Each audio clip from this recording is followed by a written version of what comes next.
Hello everyone. आज से हम एक नया सीरीज़ स्टार्ट करेंगे। रेलवे का ये बोनस सेट है। यहाँ पे हम पिछले 5 साल का जो क्वेश्चन है उसे हम डिस्कस करेंगे, चाहे वो रेलवे का एएलपी हो, रेलवे का एनटीपीसी हो या फिर ग्रुप डी हो। सारा क्वेश्चन हम डिस्कस करेंगे। इसका करीब 30 पार्ट होगा। एग्ज़ाम आते आते हम इसे ख़त्म कर लेंगे। नमस्कार दोस्तों, मैं हूँ तापस भक्ता। टॉपिक को स्टार्ट करते हैं। तो पहले क्वेश्चन हम देख लेते हैं। Weight of any object is greatest at. किसी भी पिंड का भार सर्वाधिक होता है कहाँ पे? इक्वेटर, माउंट एवरेस्ट, पोल, सी लेवल। मान लेते हैं कि ये एक अर्थ सरफेस है। ओके, अगर अर्थ सरफेस से ऊपर जाएंगे तो क्या होगा? वेट यानी कि भार किसी भी वस्तु का घटेगा। अगर अर्थ सरफेस से नीचे सेंटर की तरफ जाएंगे तब भी किसी भी ऑब्जेक्ट का वेट घटेगा। इसका ग्राफ कैसा होगा हम बता देते हैं। मान लो कि ये धरती का सेंटर है। ओके, इसका ग्राफ कुछ ऐसा होगा। इस सेंटर से अगर जितना ऊपर जाएंगे धरती के सरफेस तक, तब क्या होगा? वेट बढ़ता रहेगा। उसके बाद कुछ इस तरह से आएगा। ओके, मतलब घटता रहेगा। ओके, यहाँ पे अगर ये धरती है मान लेते हैं, तो धरती कुछ इस तरह से घूमता है। ओके, यहाँ पे क्या काम करता है? सेंट्रीफ्यूगल फोर्स काम करता है, मगर पोल में सेंट्रीफ्यूगल फोर्स काम नहीं करता है। इसीलिए सबसे ज़्यादा वेट कहाँ रहेगा? पोल में, यानी कि ध्रुव में। ओके, अगला क्वेश्चन हम देख लेते हैं।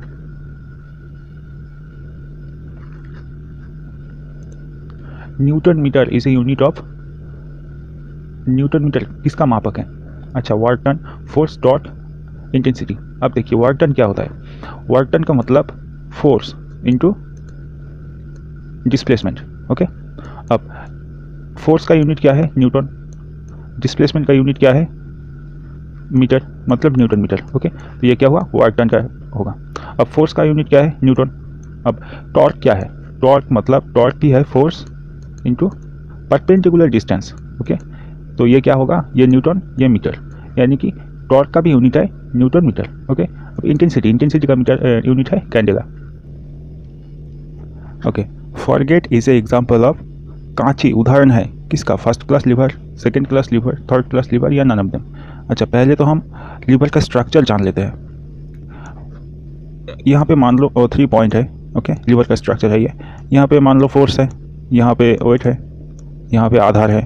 ओके, तो ये है लिवर का एक स्ट्रक्चर। ओके, ये तीनों पॉइंट में तीनों चीज़ें लगा रहता है। ओके, अब देखते हैं एक ट्रिक देखते हैं। आप इसे याद रखना, फेरी वाला।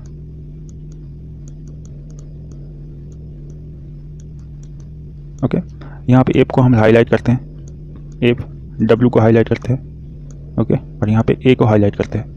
ओके, अब एफ का मतलब है फोर्स। ओके, डब्ल्यू का मतलब है वेट,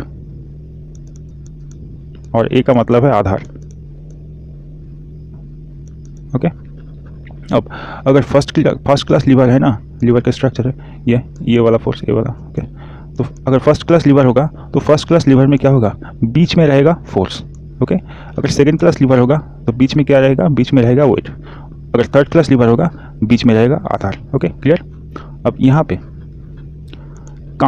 कांची का बीच में क्या रहता है? बीच में आधार रहता है। ओके, आधार किस में आता है? थर्ड क्लास लिवर का। तो ये एग्जाम्पल है थर्ड क्लास लिवर का। Clear that.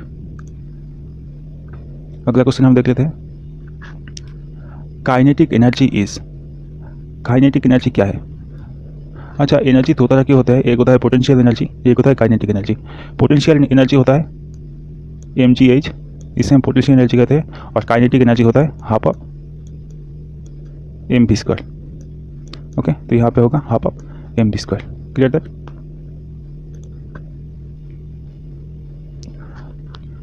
A source of shadow is prove that. एक छाया की उत्पत्ति ये प्रमाणित करता है कि light move in straight line, light have photon, darkness behind the light, light is energy. Okay, हम देखते हैं यहाँ पे क्या होता है। ओके, मान लो कि ये एक लाइट का सोर्स है। ओके, आप यहाँ पे हो और पीछे आपका शैडो आ रहा है। ओके, अब लाइट इज एनर्जी ये तो कतई प्रूव नहीं करता है। Okay, darkness behind the light, darkness behind the light. Okay, मतलब आप अगर यहाँ पे नहीं रहते तो क्या यहाँ पे छाया आता? नहीं आता ना, तो डार्कनेस बिहाइंड द लाइट नहीं होता। ओके, लाइट हैव फोटोन ये तो प्रूव ही नहीं करता। Light move in straight line, okay, ये प्रूव करता है कि आप सामने एक बाधा आ गया है तो क्या होगा, लाइट पीछे नहीं आएगा। ओके, यहाँ पे डार्कनेस मिलेगा तो क्या होगा, ये स्ट्रेट लाइन में आ रहा है। ओके, तो light moves in a straight line. Clear that? तो अगला क्वेश्चन हम देखते हैं, the line of graph of velocity and time is occurring. वेग समय ग्राफ में रेखा की ढाल प्रदर्शित करता है। अच्छा, पहले तो हम देख लेते हैं फोर्स क्या है। फोर्स मतलब किसी भी वस्तु का मास यानी इनटू किसी भी वस्तु का एक्सेलरेशन। ओके, एक्सेलरेशन क्या है, एक्सेलरेशन है किसी वस्तु का velocity by time. Okay, distance क्या है, डिस्टेंस तो जो जितना डिस्प्लेसमेंट होगा वही डिस्टेंस है। स्पीड क्या है, स्पीड है डिस्प्लेसमेंट बाय टाइम। ओके, अब यहाँ पे ग्राफ कह रहा है वेलोसिटी एंड टाइम का, तो वेलोसिटी है यहाँ पे और टाइम भी है, तो ये क्या है, एक एक्सेलरेशन है। ओके, तो ये ग्राफ होगा ये एक्सेलरेशन का यानी कि त्वरण का। ओके,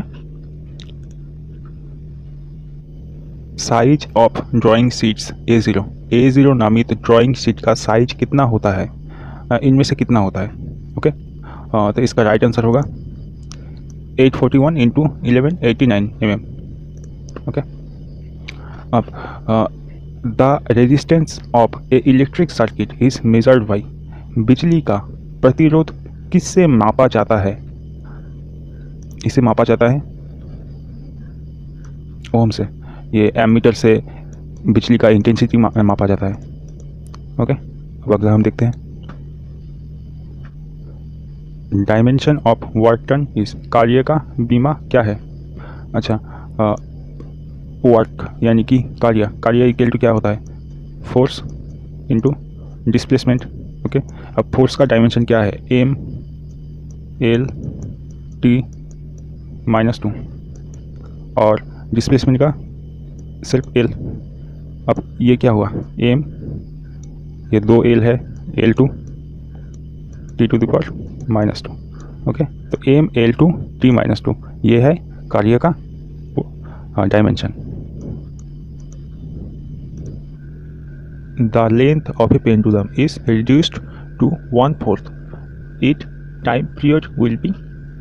पेंडुलम की लंबाई 1/4 तक कम हो जाती है, फिर इसकी समय अवधि होगी ट्वाइस, 8 टाइम, हाफ या नॉन ऑफ दिस। ओके, अच्छा, पेंडुलम की जो लंबाई है उसके साथ टाइम पीरियड का रिलेशन क्या है, उसके साथ टाइम पीरियड का रिलेशन है T = 2π √L/g। ओके, ये L क्या है, ये L है इसका लंबाई और T है टाइम पीरियड। मतलब कि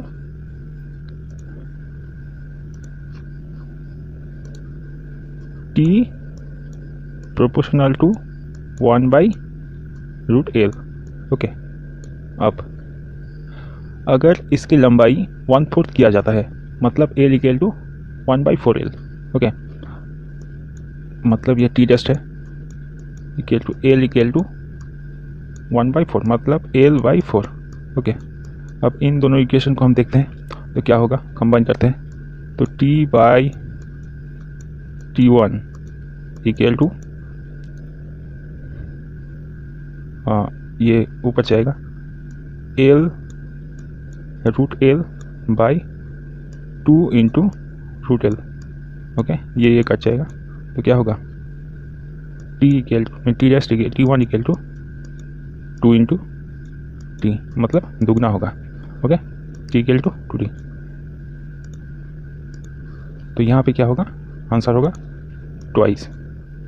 तो अगला क्वेश्चन हम देखते हैं, SI unit of energy is joule, newton, erg, watt. ऊर्जा का SI यूनिट क्या है, जूल, न्यूटन, आर्क, वाट। अच्छा, इसका आंसर है जूल। जूल है एनर्जी का SI यूनिट। ओके, अब न्यूटन किसका यूनिट है, न्यूटन है फोर्स का। आर्क है CGS यूनिट ऑफ एनर्जी। वाट है क्षमता का यानी कि पावर का। ओके, अगला क्वेश्चन हम देखते हैं, stay in middle position of second class lever. Okay, second class lever के द्वितीय श्रेणी लीवर में कौन सा बीच में होता है। ओके, हमको पता ही है फिर वाला सेकेंड क्लास यानी कि W। W का मतलब भार, वेट, तो क्या रहता है, लोड। यानी कि वेट, भार। ओके, अगला क्वेश्चन हम देखते हैं। Sulphuric acid is in, sulphuric acid किस सेल में होता है? ओके, आपको बताना है सल्फ्यूरिक एसिड किस सेल में होता है। इसका आंसर है लेड एसिडेट सेल। ओके, अब अगला, fourth state of matter is, पदार्थ का चौथा अवस्था क्या है? तरल, गैस, प्लाज्मा या बीईसी, यानी कि बोस-आइंस्टाइन कॉन्डेंसेट। ओके, पदार्थ का पहला स्टेट क्या था? कठिन। ओके, यानी कि हार्ड। दूसरा अवस्था क्या था? दूसरा था लिक्विड। तीसरा क्या था? गैस। चौथा क्या था? प्लाज्मा। और पांचवा क्या था? बीईसी, यानी कि बोस-आइंस्टाइन कॉन्डेंसेट। ओके, तो यहाँ पे पूछा है चौथा स्टेट क्या है? चौथा स्टेट प्लाज्मा है। ओके, अगर आपको पता नहीं है ये सब क्या है तो इसके बारे में एक ब्रीफली वीडियो हमने बनाया है, आप उसे देख सकते हो। ओके, अगला क्वेश्चन हम देखते हैं। The ratio of H and O of water is, water का एच एंड ओ का रेशियो क्या है? ओके, तो वाटर क्या है? H2O। ओके, अब H कितना है? 2 भाग है, और O कितना है? 1 भाग, मतलब इसका रेशियो क्या है? 2:1। तो यहाँ पे क्या होगा? 2:1। अब अगला क्वेश्चन हम देखते हैं। Length of salt is, salt का लेंथ क्या है? 10⁻⁵ metre, 10⁻⁻10 metre, 10⁻⁻15 metre, 10⁻⁻20 metre. Okay, पहले तो सॉल्ट एक क्यूब है। ओके, इस तरह होता है सॉल्ट, यानी कि इसका जो हर साइड है ना, ये वाला साइड, ये वाला साइड, ये वाला साइड, तो सारे साइड सेम होता है। क्लियर? ओके, और जो इसका लेंथ है, इसका लेंथ है 10⁻⁻15 मीटर। ओके, अगला क्वेश्चन हम देखते हैं। Taste of acid is, acid का टेस्ट कैसा है? ओके, स्वीट, सोर, सॉल्टी या नन ऑफ देम, मिठाई, खट्टा, नमकीन या इनमें से कोई भी नहीं। अच्छा, एसिड को नापते हैं पीएच मान से। ओके, 0 से लेके 14 तक। ओके, बीच में आता है 7। ओके, ये 7, 0 से लेके 7 तक ये आता है एसिड के अंदर। ओके, और 7 से लेके 14 तक आता है बेस के अंदर, यानी कि खार के अंदर। ओके, अब एसिड का टेस्ट पूछा है, एसिड का टेस्ट है सॉर, यानी कि खट्टा। ओके, हम अगला क्वेश्चन देखते हैं। द हार्डेस्ट पेंसिल इज, सबसे कठिन पेंसिल क्या है? 4B, 9H, 12H, HB। Okay, तो सबसे हार्डेस्ट पेंसिल है 9H।